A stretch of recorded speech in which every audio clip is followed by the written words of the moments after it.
I'm Dr. Jonathan Ross. I'm the secretary and chair of the committee that is working on these Zoom conferences. And we want to speak tonight about the Supreme Court's recent decisions and how they're going to impact healthcare in the U.S. and perhaps even some perspectives even globally from one of our experts who has worked in that field as well. With us tonight is, and if you guys could just wave, because you just all are on one big group for me, I can't tell whether people will know who's who, but we're going to kick this off with Steve Wagner. Steve is the executive director of the Universal Healthcare Action Network of Ohio. He's got a law and public health background.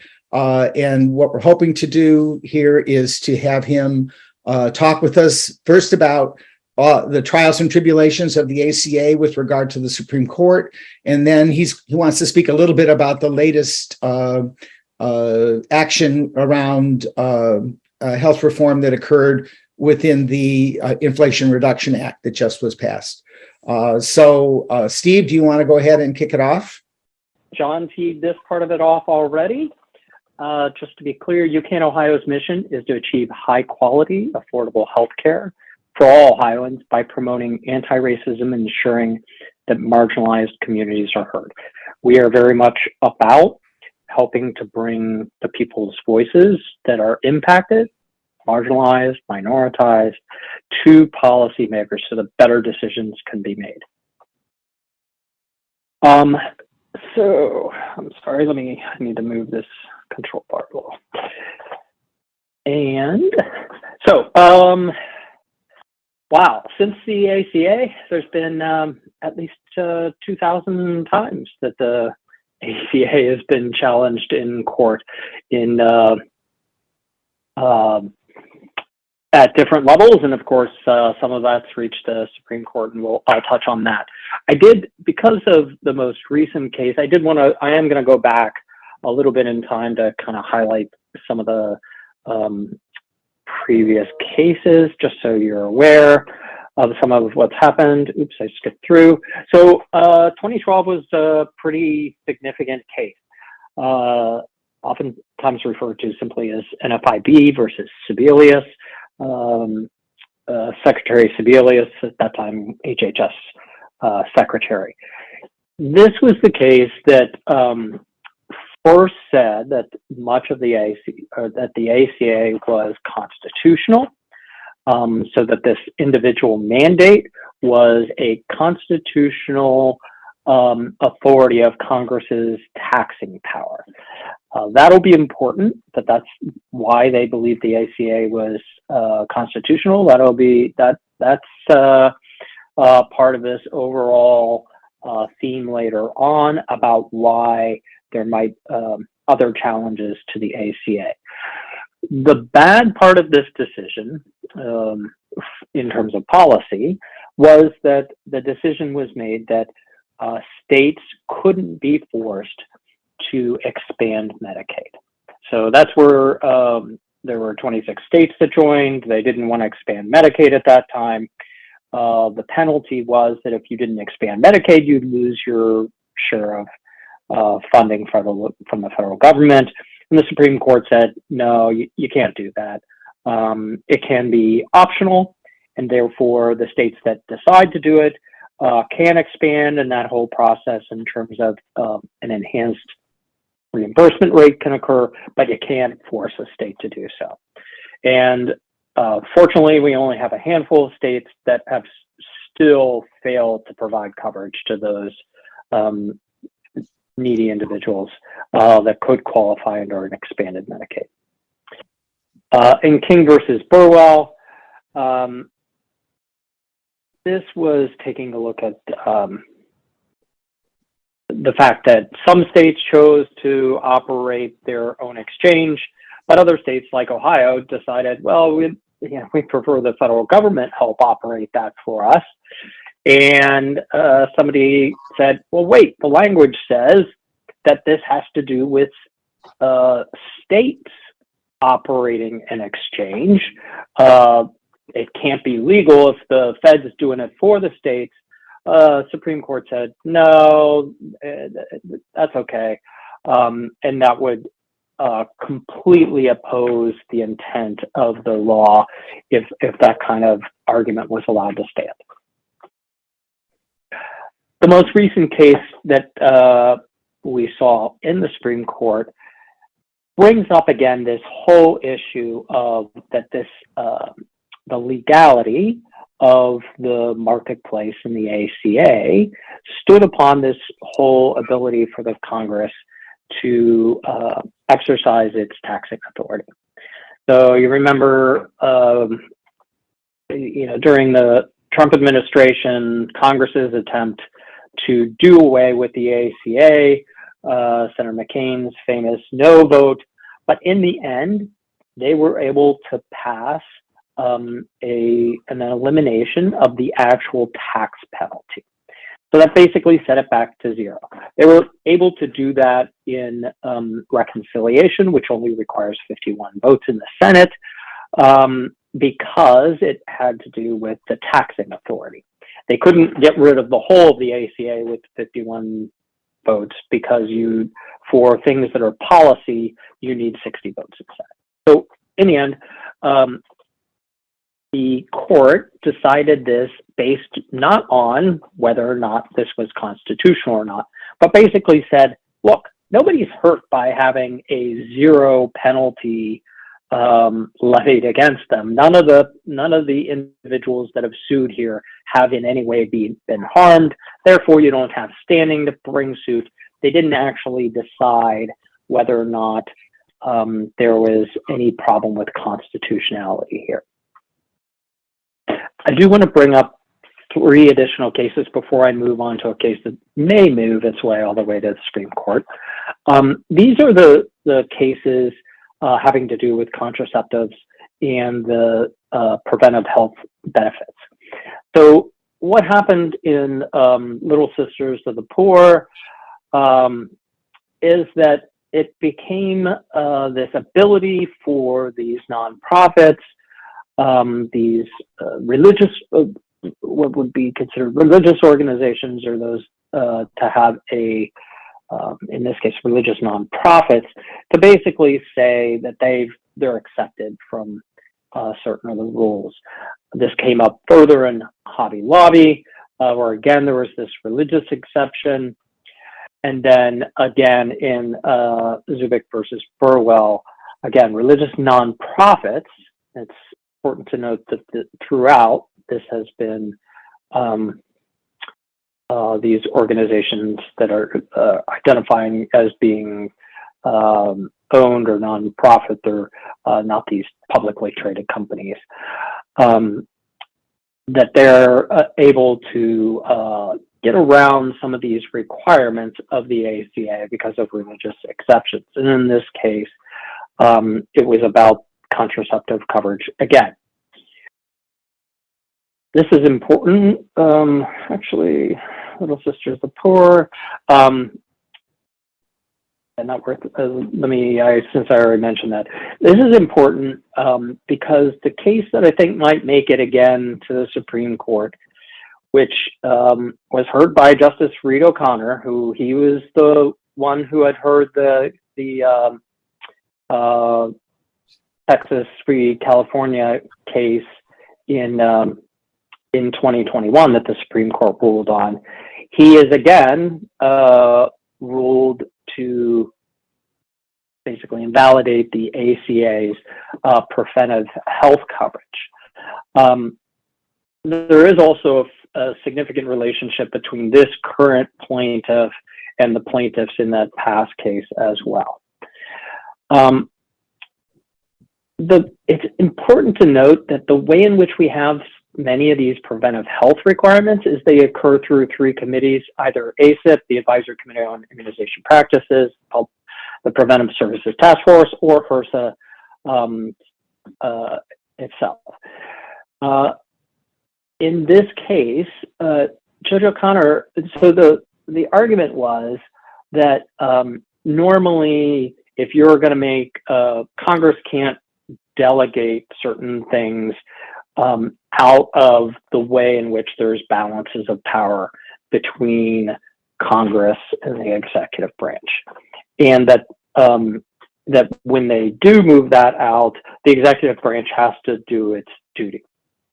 So in this case, there was the argument that because this decision about what had to be in a health plan had been moved to these three committees, that those had to be subject to all of the conditions that the executive branch would normally have. And in this case, Judge O'Connor decided that it probably met it for ACIP, the immunization practices in HRSA, because eventually the secretary had to approve it. So it fell under somebody who had been appointed and confirmed by Congress, and so that it probably met that. But for the Preventive Services Task Force, which actually can't be terminated by the president, that it probably violated the requirement of the appointment clause. So that would, in this case, Judge O'Connor was arguing that, or I shouldn't say arguing, Judge O'Connor held that would invalidate the requirement for those preventive health services in the ACA. He also then said that requiring insurers to cover PrEP, many of you would know PrEP is used to help prevent the transmission of HIV, so to reduce viral loads to being virtually non-existent, so it can't be transmitted. The judge said in this case that violated religious freedom to require that. Anytime you're interfering with someone's rights, you need to use the least restrictive means, and he was saying that was not the least restrictive means. So this case is going to make its way up in all likelihood. Whether it gets to the Supreme Court or not is still left to be seen, but that will likely be one of our next cases. So I'm going to totally shift gears now here. So there were a number of health provisions in the Inflation Reduction Act. One of the big ones that's pretty important to us because we are ACA navigators is the fact that the advanced premium tax credits, so the help that some people get with affording their health insurance, it changed for another 3 years the way in which those were calculated. So you can see this is the current ACA, or I should say the past ACA. This is what happened with the COVID relief and then has been captured in the Inflation Reduction Act. It actually provides some relief at a fairly wide income level, including the fact that while people over 400% were originally not eligible for subsidies, this basically caps your premium at 8.5% of your income. That's important because it also determines whether or not the plan that's offered by your employer is considered to be affordable. So it has to be less than 8.5% of your income. Enhanced, for those on Medicare, there are low-income subsidies that are present. It provided some relief there. So, for example, or some of the co-payments and changing some of that, decreased the annual deductible. And it also, the LIS originally had sort of this partial relief and a full relief, and it did away with that. So if you qualify for LIS benefits, you qualify and you're getting that relief. This will be interesting to see how it plays out, but it's basically the ability finally for Medicare to be able to negotiate prices as Medicare. There'll be 10 drugs, Part D drugs in 2026. It's going to be a pretty slow rollout, but you know, there are quite a number of drugs that are very frequently part of the Medicare program, and so it'll give them some leverage there. How that plays out in terms of changing the price in other people's insurance plans outside of Medicare is still left to be seen. The important thing is, and do I have, I will mention that that it also puts limits on how the Part D drug benefit premiums can increase. They can't go higher than the rate of inflation that's there. So it keeps insurers from pushing that change in how much people make into the premium cost. Lower cost sharing. This is pretty critical. I think the biggest thing that I see is the $2,000 out-of-pocket spending. So that will make a difference for a significant percentage of people on Medicare. And then the other thing that was talked about in the news was this attempt to get in an insulin cap on the copay for insulin products. All of this legislation was done through reconciliation, which only requires 51 votes. If you want to do something that does not impact the federal budget, and the Senate parliamentarian determines that, if you want to do that, you need 60 votes.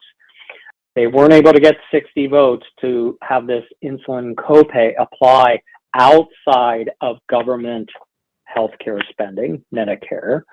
So they couldn't get it to apply to the ACA or to employer coverage. They could only get it to apply to Medicare. And that's because they were doing this under reconciliation. Eliminates cost sharing for adult vaccines, which is pretty important. And then in Medicaid, it eliminates that cost sharing. I put adult vaccines, but that also applies to CHIP, which is kids. I do want to mention before I close out, what didn't make it into the IRA that's still sitting back there. One of the big things Senator Warnock was trying to push to happen was, we talked before, there's a bunch of states that have not expanded Medicaid, and this was going to provide a way in which people that would have fallen into that Medicaid expansion in those states could have gotten coverage. It would have provided millions of people with healthcare coverage in that case. I know I'm running a little short, so I will just hope that you've had a moment to read those. Deb will make the slides available, and I will move on. Thank you. Thanks, Steve. A lot of interesting stuff there. I guess one of the things that comes to my mind, and we'll maybe delay the questions for you if you can stay. Do you have time to hang out till the rest of the speakers have a chance to speak and then go back to questions? Because I've got several of them. Most importantly, if there's any estimates out there on what the health impact of some of these things will be, either positive or negative, and just would be curious about those issues. So we're going to delay taking questions on Steve until we've heard from our other two speakers. So I'm going to go ahead and ask Mardge Cohen, who's an internist practicing in Chicago with homeless and HIV, people with HIV, and she's an expert on these things, but she's also done a substantial amount of work overseas, including in post-genocide Rwanda, where she was working with women with HIV there as well.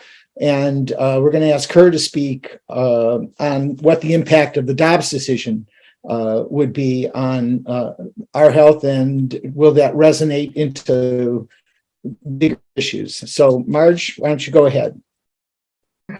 Okay, thanks. Actually, because you mentioned to me right before this started that you wanted a little bit of a global perspective, I just actually did make 3 slides that I think are worth showing related to the global perspective, and then I'm going to return to the Dobbs decision, which is what I actually prepared. Let me find my slides that I just made. Okay. So, can you all see this? Mm-hmm. Yep. Okay, so I think this is very interesting. This is a world map, and blue means that you can get them on abortions of the world, and it's shaded in by abortion availability rules.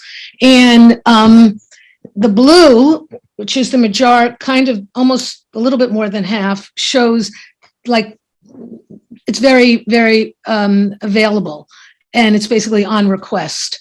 And then you can see there's gradations, and yellow means it's to preserve the health of either the child or the mother. Red is to preserve the mother's life. And then the darker sort of wine color, I hope you guys can see the same coloring as me, or else is prohibited altogether. And the US at this point is sort of, it has restrictions, parental restrictions, and it has, statewide different restrictions. And that's what we're going to go into in a little bit. But on the next slide, if I can remember how to do this, click on the slide if you can. I think it'll. Oh, okay, that's a good idea. If I could find out where that is. There you go. Up on top? Well, I've got global abortion statistics in front of me, so I can see it. Yeah, okay, there it is. So, okay, I'm sorry. Thank you very much. I think, so I thought this was interesting. This shows us that the majority of women actually have reproductive age, but 60%, or 970 million women, live in countries that broadly allow abortion, whereas 41% live under restrictive laws. And so 700 million women of reproductive age don't have access to safe and legal abortion care. Enormous number of women. And according to the WHO, 23,000 women die of unsafe abortions each year, with tens of thousands more experiencing significant health complications. And importantly, legal restrictions don't result in fewer abortions necessarily, but instead they compel women to risk their lives and health by seeking out unsafe abortion care. And then the last slide, if you can make that happen again. This was the most interesting part of thinking about global issues, how far behind we are, because how far many countries who you wouldn't think would be making these changes are making changes. So Oaxaca in Mexico decriminalized abortion, a very Catholic country. The UK voted overwhelmingly. This was very exciting for many, I know, and it was a really amazing struggle to adopt legislative provisions extending abortion rights to Northern Ireland and legalizing same-sex marriage.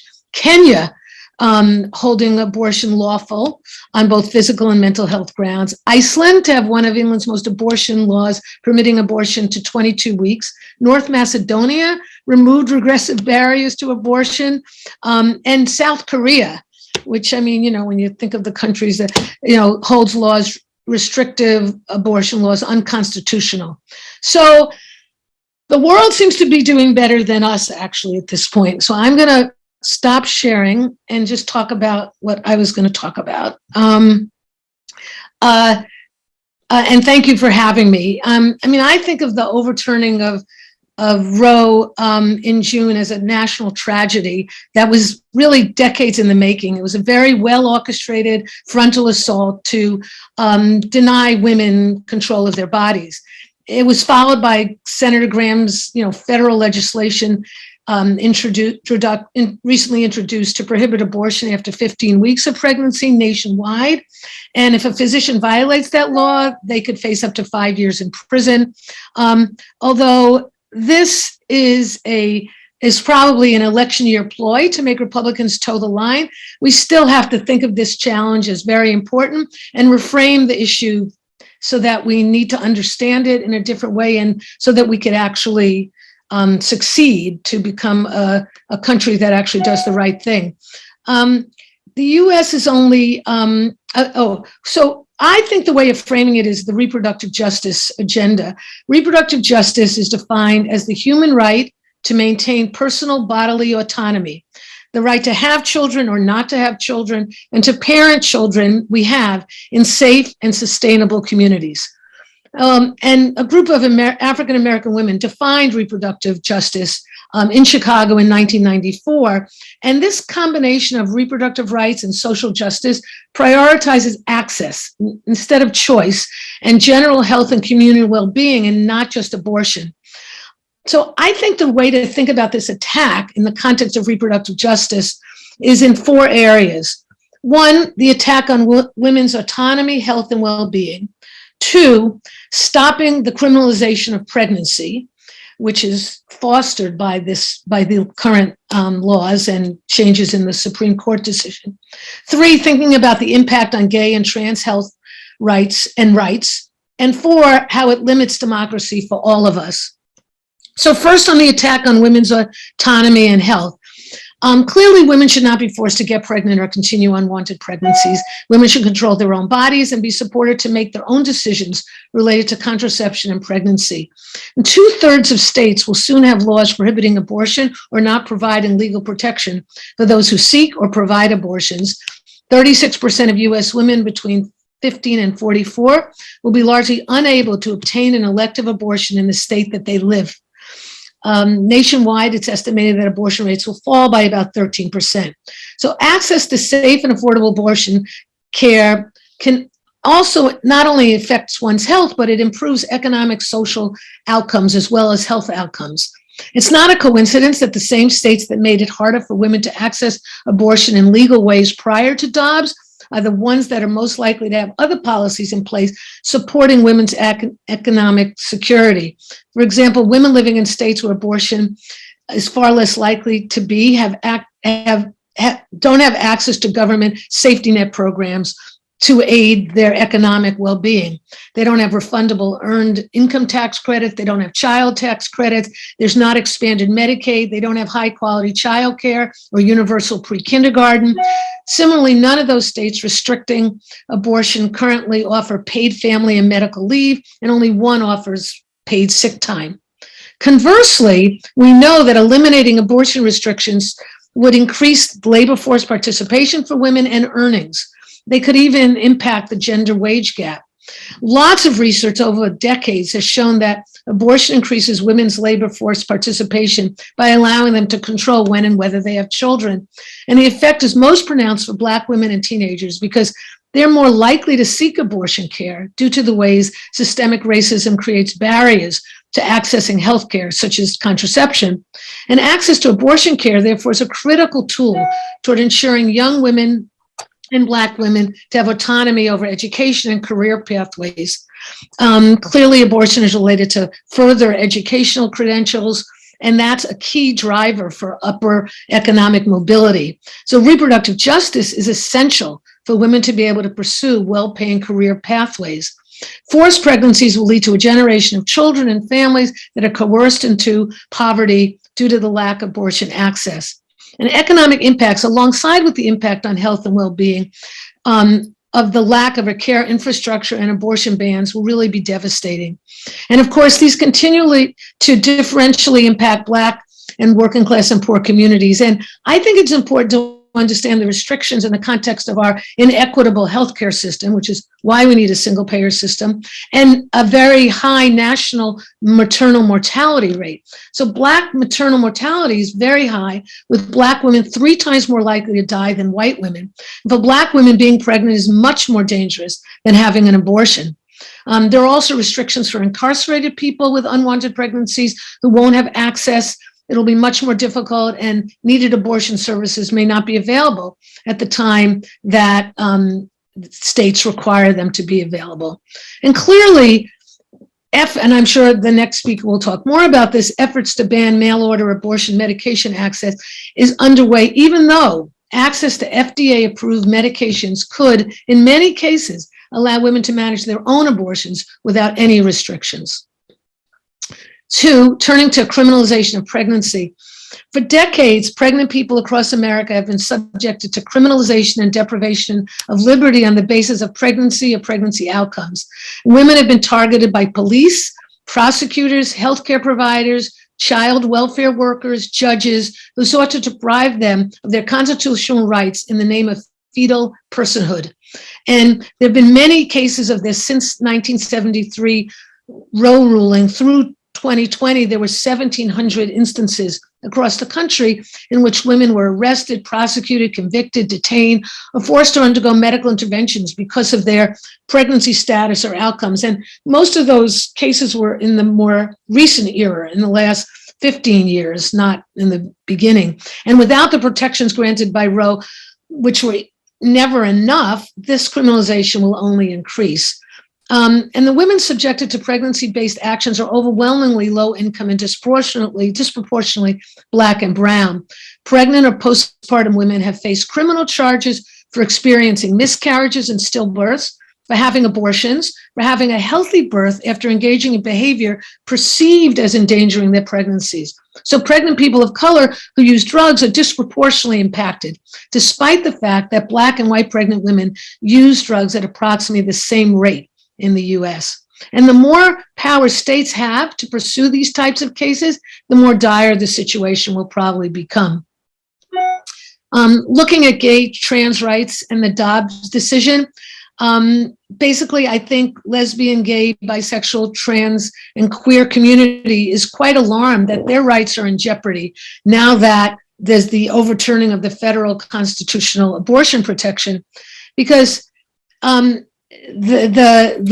LGBTQ community, two reasons: disproportionately accesses reproductive health care, with lesbian and bisexual women who have been pregnant more likely than heterosexual women who are pregnant to have had an abortion.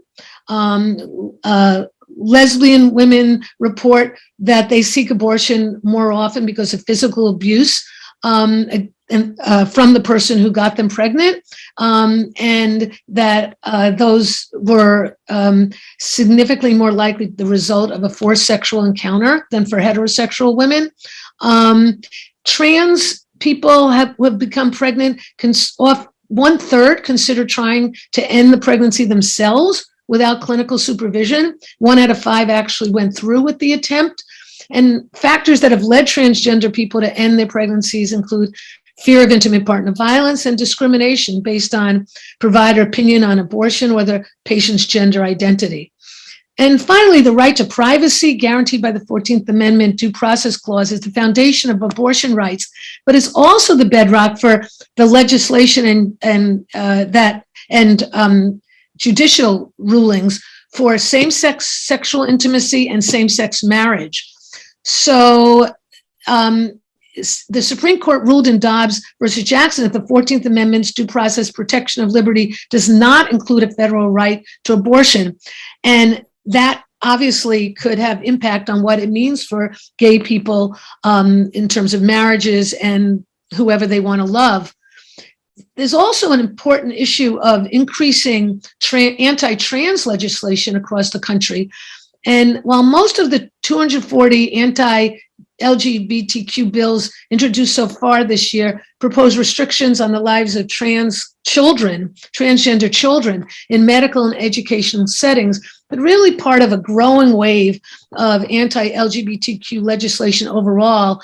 And notable in this trend have been efforts to limit school employees from discussing gender identity, sexual orientation, and race, such as Florida's recently passed Don't Say Gay law, and to ban libraries from carrying books related to these topics.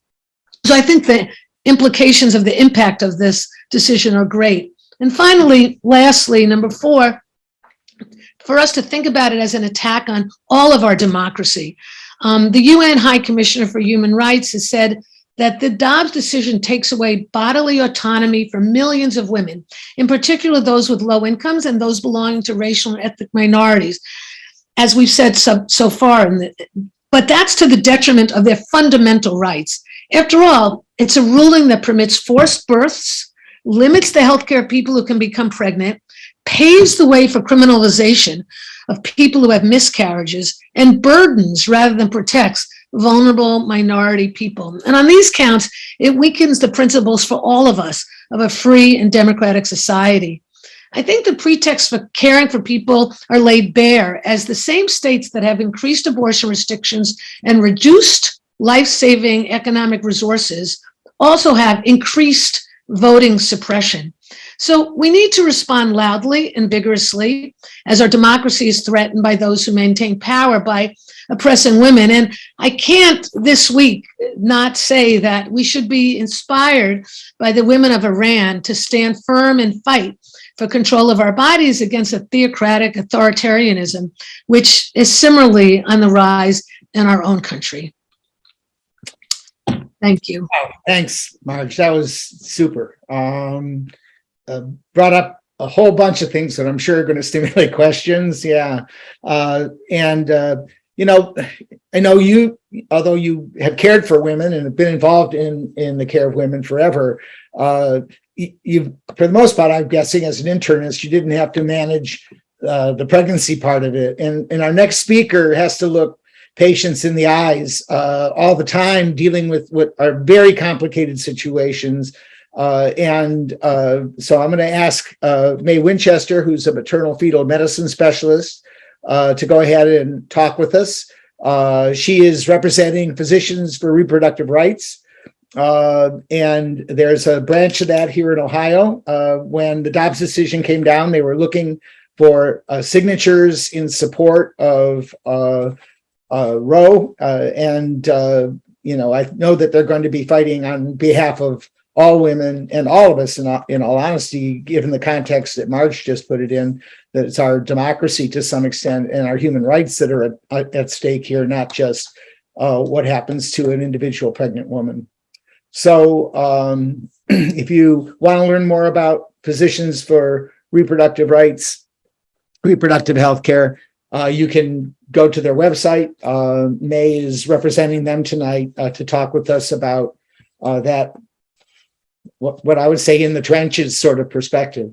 So May? Yeah, thank you for having me. I don't have any, I'm just like one more like burnt out OBGYN in this state, so I don't have like any prepared statement. Okay. I have an academic job here in Cleveland, and then I also moonlight at an independent abortion clinic. So I kind of see like kind of both ends of the abortion spectrum, I would say. In Ohio, we've already seen like significant, I've had my own patients that have been hurt by this bill. And a lot of it is due to the intended consequence of misinformation and fear and confusion. And, what I see a lot when people try and defend these bills is, that they put the blame on the doctor. Well, the doctor should have done this because clearly her life was at stake. Or, the doctor has all the power, like the doctor should be making the decisions. And a lot of people don't realize that's just not true if I want to keep my job. And we have to run everything by our hospital lawyer, and that varies from institution to institution, even just here in Cleveland.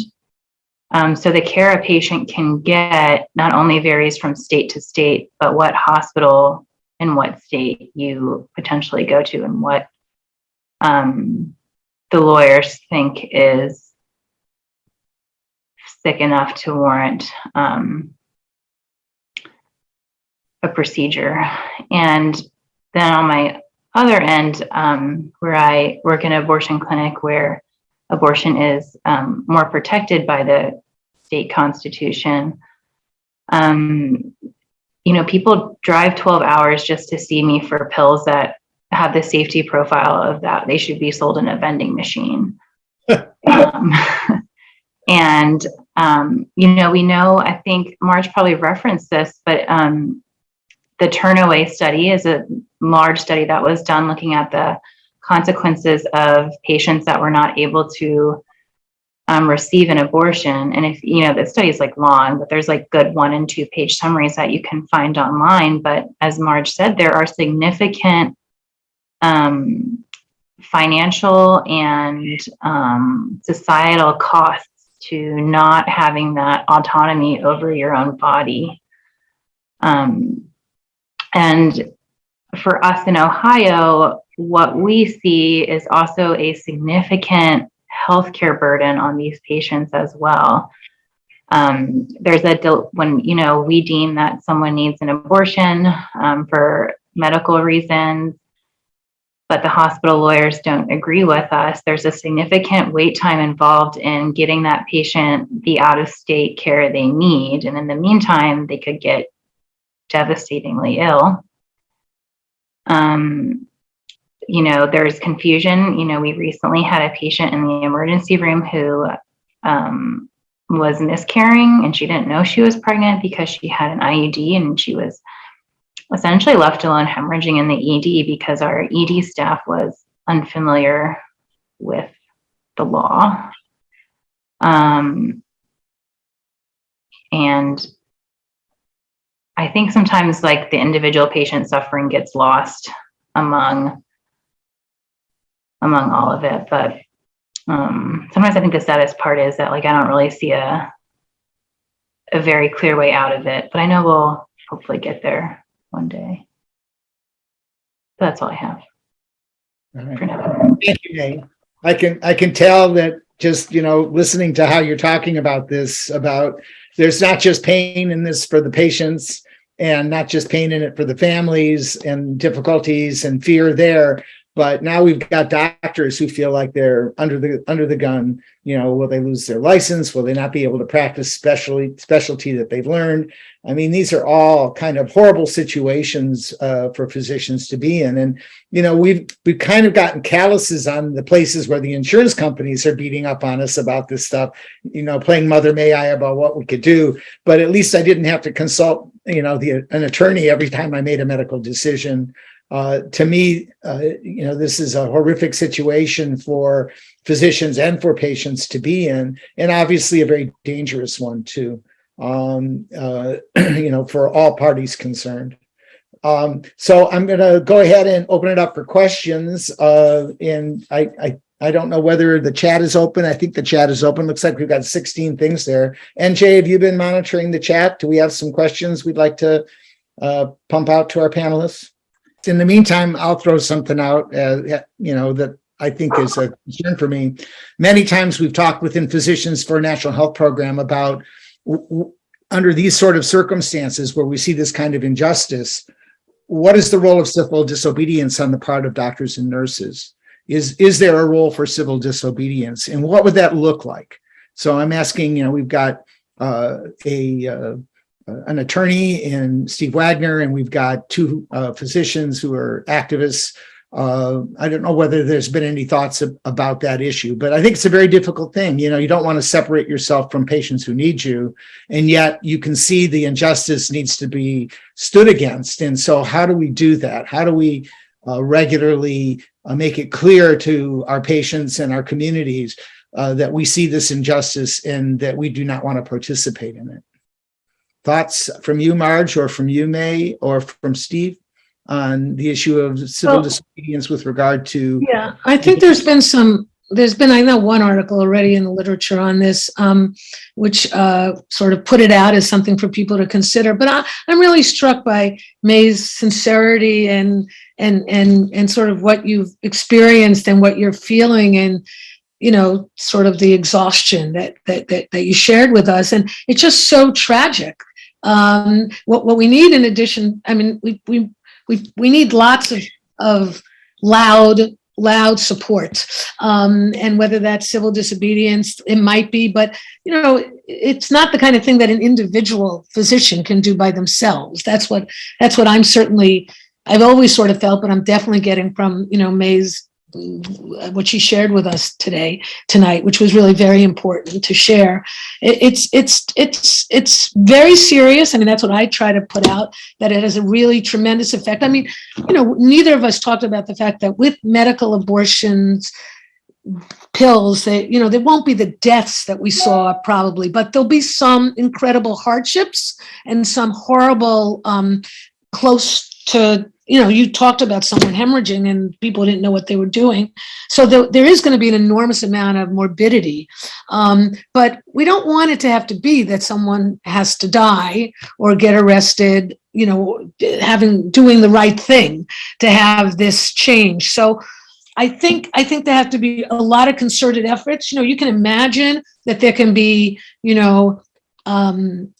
groups of physicians in a hospital and or a city come out, at noon on a particularly significant day and say, this is not what we believe in. We don't want this. We're against this. I know some of us are planning a demonstration on Sunday at the American Public Health Association after the opening session to have public health workers be very, very loud and outside, and not just in an academic setting, say that we don't want this decision.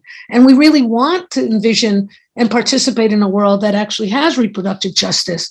And that's what I heard from May's talk. So it does mean we have to take you think about what's going on in Iran. Those women are so courageous. If we could only have like a 10th or 100th of their courage, we would probably be able to do a whole lot. I think like civil disobedience is an easier thing to think about than actually do. And I've been surprised at how unprotected I am in an academic institution, and you are not as safe as you seem. And there are people, I have been told that there have been people who have seriously tried to have me fired, but luckily I have stuck to the protocols and the laws faithfully. And I would agree with Mardge, it's not something one person can do. It's, my license, there's civil and criminal penalties. Luckily, there's been nothing coming out of Texas or Oklahoma. So I feel like for the most part, they're not going to come after an academic MFM. But, abortion fighters also have lives and families, and we cannot feel comfortable sitting in our ivory towers. And, I see a lot of it on social media, why don't you do this? Or why don't the doctors do this? And they just don't get it. All right, NJ, you've been monitoring, or Deb, if you've been monitoring questions, let's move along. Thanks, Mardge and May, for your thoughts on that particular issue. I suspect that most of the people that are on this are in support of reproductive health and reproductive justice, and we're looking for ways to be supportive for people like you, May, or, in a broader sense, to change the political environment in which you're trying to practice medicine. So what you got question-wise there? Sure. So in the chat, just moving back for a second, Steve actually had already answered this question, but just in case people hadn't seen it. So there was a question of whether or not the Medicare being allowed to negotiate for drug prices was a cumulative numbers over the years, and yes was the answer that Steve gave. I don't know if you want to expand on that a little bit more. They had asked whether the insulin benefit of $35 starts in 2023 for those on Medicare.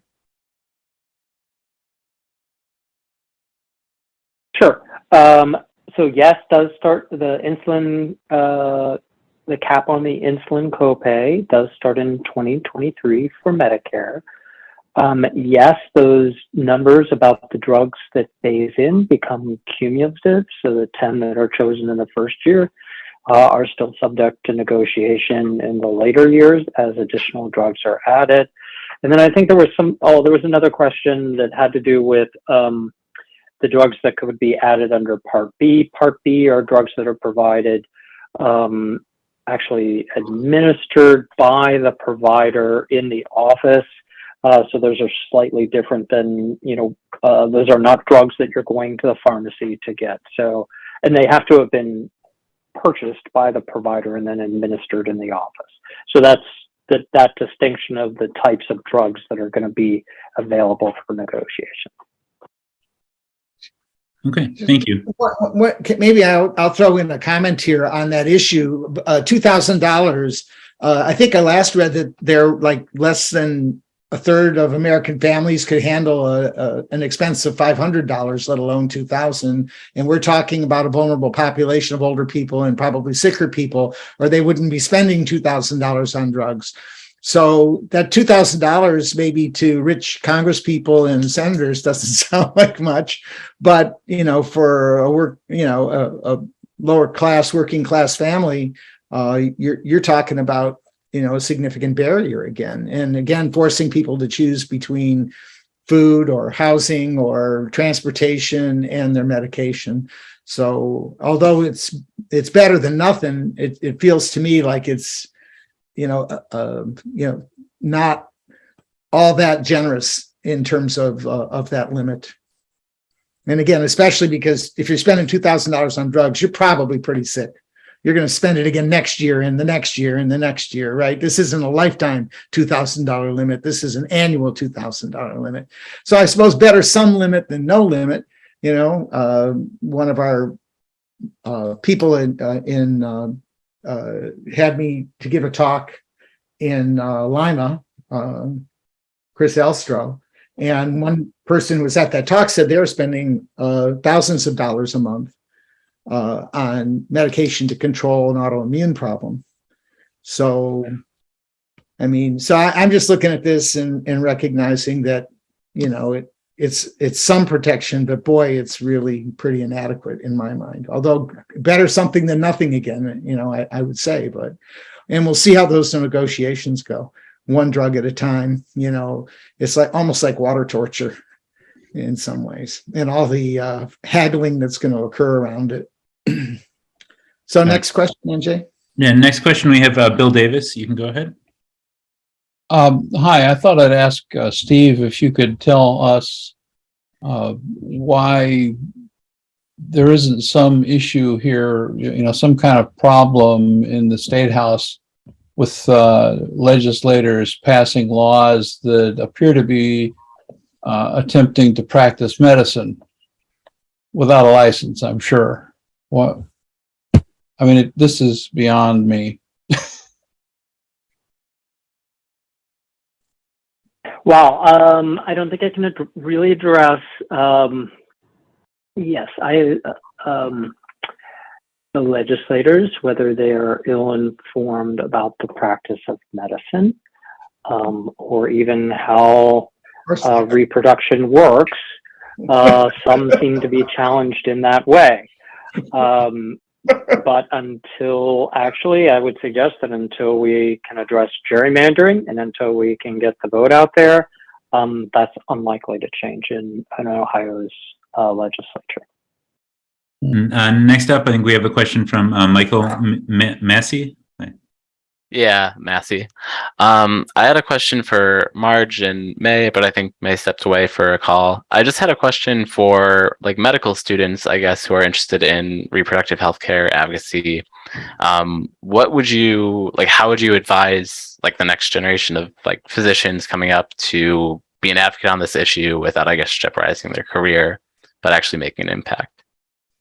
I think it's a great question. Thank you. And thanks for all you do already. I see your backdrop shows us that you're very committed. And I think actually that's what's giving me the answer in my mind, to what you're asking. It's important to think of us being part of a movement, that these issues are very connected. I think single payer, a high quality single payer, is very, very connected to why we have to fight for abortion, high quality abortion and reproductive services and reproductive justice for everybody in this country. I can't separate them. We want a healthcare system where it's not top down. It's that the people decide what are the most important issues, and they have the resources that are collectively available to them to actually work on those issues and partner with healthcare providers. That's sort of a good image, I think, for students to participate in and to sort of always work towards that. And it's a hard haul right now, I think, as for being students. You have an enormous amount to learn, and then, we ask you to be part of all this other stuff. But I think what I learned in my career as a physician was that motivation to keep doing comes from understanding what the individual patient in front of you is feeling and what you can do to change that, but what you both can do together to advocate for the system changes that we need. And I think you have to have a group of students with you. Hopefully that SNAP chapter or whatever you're part of, you have that. And because you can't, again, making the world better is something we have to do it, but we have to enjoy it while we do it. And I think you need others around you to help make that happen. So I think you have to read, you have to argue with each other, you have to think of tactics that people have done to make where you work equitable and fair, and where you study and learn, because you're quickly inside hospitals. I don't know if you're a medical student. Is that what, if you're a medical student? Yeah, so you're quickly inside care systems that have their inequities, and be there and work with a group of people, never by yourself, to make the necessary noise to make the change. Think of good models. Thank you. Sure, thank you. So the next question from the chat, and then we'll do Tim next. A couple of people have raised the point on how they can get involved with maybe a ballot initiative to move forward for Ohio, putting reproductive rights as a guarantee. There's been some answers in the chat about Ohio ballot initiative and the groups that are moving forward with that, but I don't know if the speakers wanted to talk or if you guys knew a little bit more about that. Yeah, I'm unaware of any immediate thing that's going on. I don't know whether, Steve, you're aware of any organizations that are moving on a ballot initiative. It's hard to do in Ohio. I mean, well, they're saying in the chat, John, that it's the groups that are commonly together, ACLU, Planned Parenthood, and I don't know if it's called NAREL where you are, change its name to Health Equity where we are. And Physicians for Reproductive Health. So I think there is one that they're working on with those groups. Yeah. Well, again, the barrier is higher in Ohio than it is in some places, because we actually tried to do an initiative for a single payer in Ohio and managed to collect 140,000 signatures. But they changed the rules in the midst of it, and you had to collect that number or more because you can have bad signatures. And then you had to do a second time. If they just sat on it, you had to do it a second time to force it onto the ballot. And again, a scrappy grassroots group like SPAN Ohio, and we just don't have the resources to pay, signature gatherers. Now, maybe, multiple groups getting together, maybe we can do it. I don't know, but it's not a straightforward thing here. It's not that easy because of the numbers of signatures that are needed and that ability of the legislature just to hip pocket it and not act on it. And to move forward. We actually had an experience with that just on the gerrymandering, and Steve, you might want to comment on that, but the League of Women Voters and a couple of other groups had done an initiative petition in Ohio to have an independent commission set the boundaries for our districts. And the League of Women Voters, who was key to that, was talked out of actually putting it on the ballot. And of course, then they ran the clock on this particular election. So we're stuck with all these bad districts again, because basically the legislature lied to League of Women Voters. They made promises about what would happen and it didn't happen. And the Supreme Court got involved. So yeah, I'd like to ask Jean Corwin, who's one of the people here tonight, to talk about that issue of getting this on the ballot, because she seems to have the most information. Jean, you can unmute yourself and go ahead. Okay, so yeah, I was eating a big bowl of ice cream. That's why the video was off. Dark times, right? So it's this ballot initiative, Jonathan, is in the very early stages, but once the language is agreed upon, then the decision is going to have to be made whether it's going to happen. The decision is going to have to be made whether it's in the 23 or 24 election. If Michigan passes its ballot initiative this November, I believe there will be a lot of pressure on the group to put it on the ballot for 23. And the group is estimating that it will have to raise at least $20 million to hire people to get the signatures. So no, they're going into this in a realistic, you have to hire, as you said, a certain number of people so you can get the right number and demographic of signatures to get it on the ballot. Yeah, you've got to do it twice. So it's a lot of money and a long haul to get it done. And the second one, you only have 3 months to get it done. Right, that's why it costs so much money.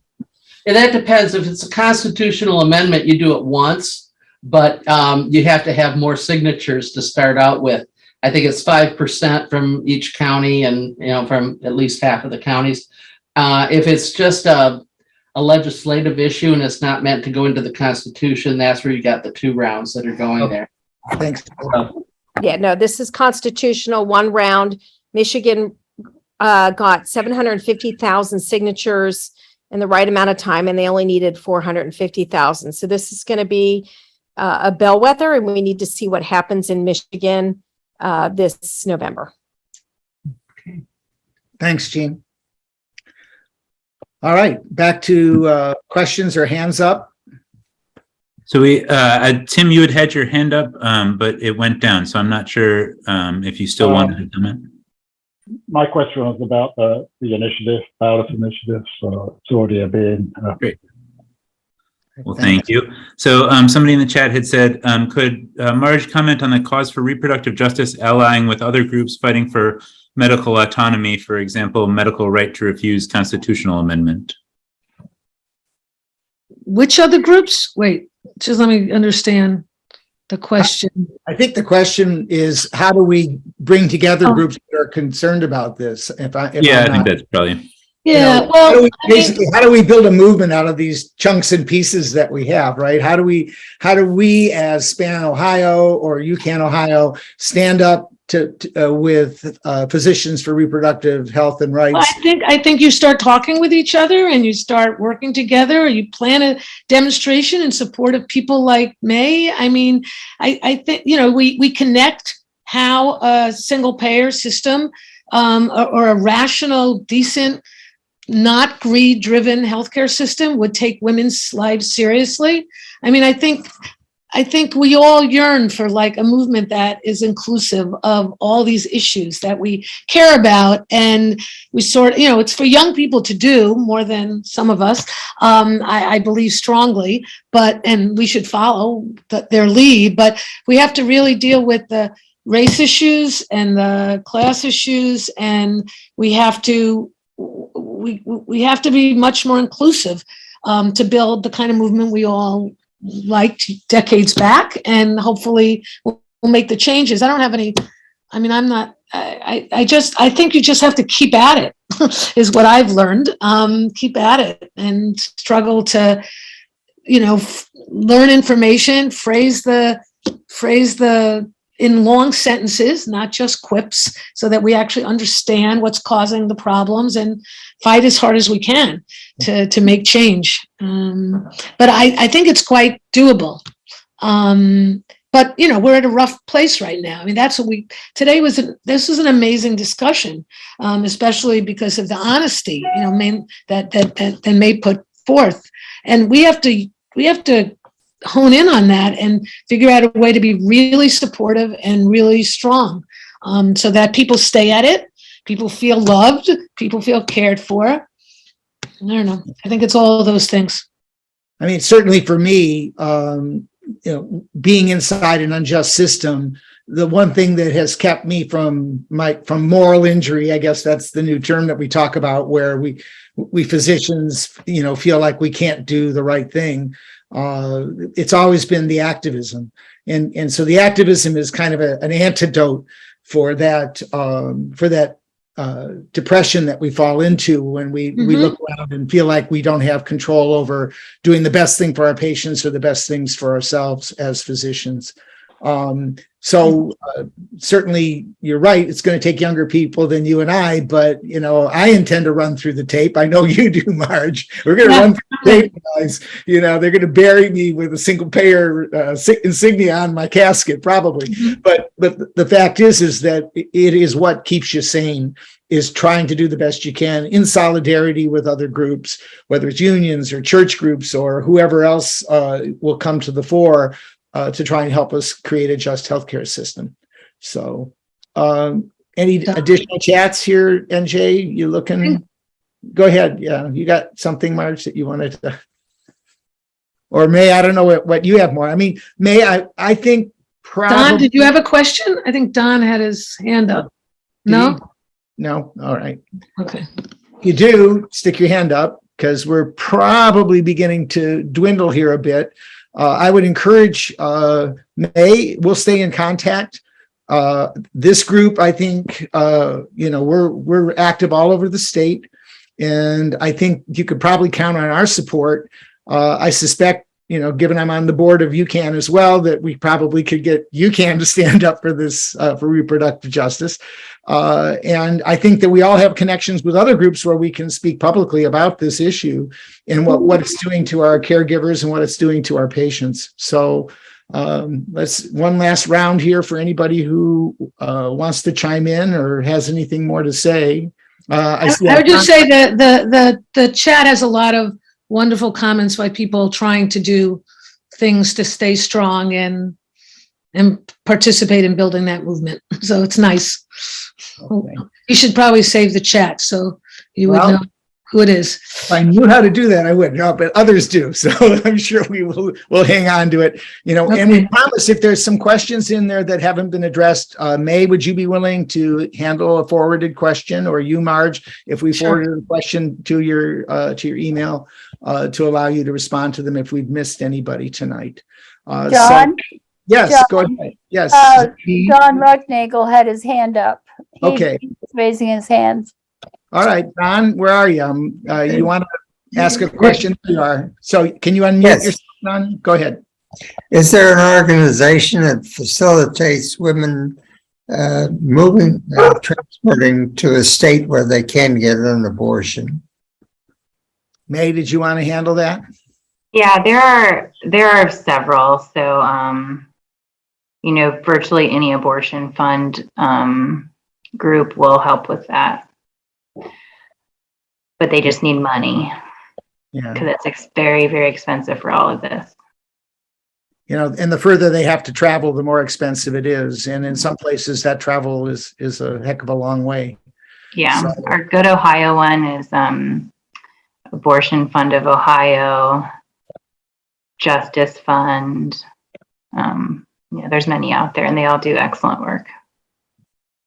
So we are trying to help women who are stuck in these, situations in states where, there's either it's unclear or they genuinely need help. But remember that sometimes, May, you know this better than all of us. I mean, there are times where there's not a whole lot of time to make these decisions. You have a partial miscarriage where there might still be a heartbeat in it, but it's your ticking clock for sepsis and things like that. I mean, these are just very difficult situations, where as usual, we have to rely on the patient and the doctors to work through these problems, and they can be very painful and very difficult.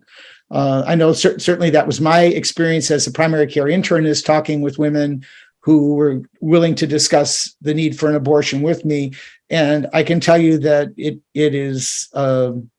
it was never simple. It was just never simple. There are a lot of different things that are going on behind the scenes. And certainly here in Ohio, our legislature feels like they can just make it simple. The answer is no. And that's inhumane and unjust. I see Bob Parker has his hand up. Bob, can you unmute yourself? There he is. Okay, I just put into the chat a link. There's a rally coming up this Thursday in Cleveland. So if you're in the Cleveland area, the so-called crisis pregnancy centers, which do not really give true information. They're not really medical centers. So there's a coalition that's going to be protesting there. It's at 39th and Lorraine on the near west side. And there's a link in the chat for that.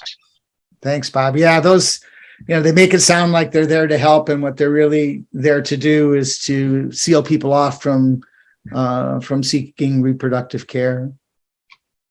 Okay. I don't think unless there's something more, I think we're pretty much, hammered at this a bit, and I'm sure we'll be back in contact, May. And I think our group is going to want to be as supportive as we can be of physicians for reproductive health and rights. And I'm sure that Steve won't mind me putting this issue of support on the UHCAN Ohio agenda as well, given I'm on that board as well. And I know that my colleagues on Michigan for Single Payer, because I'm on that board as well, they're hot about this. They're out there working their tails on the reproductive rights into the Constitution of Michigan. I know that's kind of occupied everybody's activities rather than the ordinary Medicare for All stuff that we are involved in. So any final comments from anybody? If not, I think we can say good night. Thank you very much for participating.